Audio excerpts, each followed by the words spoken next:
TV Média avec Eva Rock. Bonsoir Eva. Bonsoir Nicolas, bonsoir à tous. Et là, on ne parle pas de télé-Trump, mais on parle du sport à la télé. On sait que c'est un enjeu de taille pour les chaînes. On en a eu la preuve aujourd'hui. Et oui, parce que ce matin, alors qu'était dévoilé le tracé du Tour de France 2017, eh bien France Télévisions a annoncé avoir acquis les droits de retransmission jusqu'en 2025. Alors dès 2017, le service public va diffuser l'intégralité des étapes du Tour, mais aussi Paris-Roubaix, parce qu'en fait, le partenariat avec Amaury Sport Organisation porte sur d'autres courses. Alors vous aurez par exemple la Flèche Wallonne, mais aussi le Marathon de Paris ou encore le Paris-Dakar. Et au total, ça représente quand même plus de 180 heures de retransmission sportive. Alors le montant de la transaction, eh bien impossible de le savoir parce que France Télévisions refuse de communiquer sur le sujet. Le dernier chiffre que l'on connaît, c'est 25 millions d'euros pour la seule diffusion du Tour de France. En revanche, Nicolas, on connaît la somme déboursée pour l'obtention des matchs de foot des Bleus pour la période 2018-2022. Oui, mais là, c'est pas France Télévisions, c'est TF1, non ? Eh ben non, pas Non. intégralement, Ah. figurez-vous, parce que la chaîne s'est une nouvelle fois associée à M6 pour obtenir ses droits qui s'élèvent selon nos confrères de l'équipe à 140 millions d'euros. C'est la somme déboursée par la Une pour la période actuelle.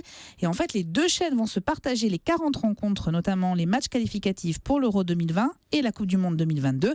Alors c'est une aubaine pour M6 qui achète via le foot la garantie de très belles audiences. Et puis c'est un bon accord pour TF1 qui n'a plus les moyens d'assurer seul l'achat de ses droits extrêmement chers pour des compétitions sportives qui ne sont jamais rentables. Eva, l'autre infomédia de la journée, c'est plutôt un feuilleton, ça concerne toujours iTélé. Bah oui, parce que le bras de fer se poursuit entre la rédaction et la direction. Alors ce matin, 81% des salariés ont voté la reconduction de la grève de 24 heures. Sur les écrans, vous voyez donc les mêmes reportages qui passent en boucle, sauf entre 18h et 19h, le temps de l'émission de Jean-Marc Morandini, qui a réuni un peu plus de 100 000 téléspectateurs hier soir pour la première. Alors la rédaction souhaite toujours le départ de l'animateur, mais demande également la définition d'un projet pour la chaîne, des moyens accrus. Et puis la Société des journalistes espère la nomination d'un directeur de la rédaction capable de garantir l'indépendance de la rédaction vis-à-vis des intérêts du groupe Canal+.